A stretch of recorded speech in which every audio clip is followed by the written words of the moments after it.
The trend-based Fibonacci extension is a tool used by traders to project potential price targets and identify possible areas where the price may reverse after a pullback. It's similar to the Fibonacci retracement tool, but focuses on extending beyond the initial trend rather than retracing within it. Here's how to use the trend-based Fibonacci extension. Identify the trend. Determine whether the market is in an uptrend or downtrend. Select key points. Choose 3 significant points on the chart. The first point is the start of the trend, the second point is the end of the trend, and the third point is the end of the retracement against that trend. Draw the tool. Use your charting software to draw the trend-based Fibonacci extension between these 3 points.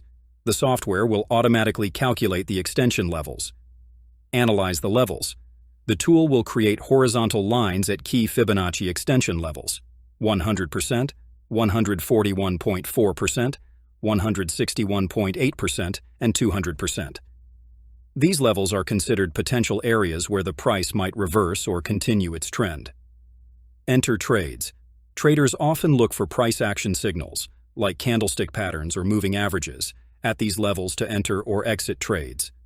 For example, in an uptrend, if the price reaches the 161.8% extension level and shows signs of reversing, it might be a good time to take profits or set a stop loss.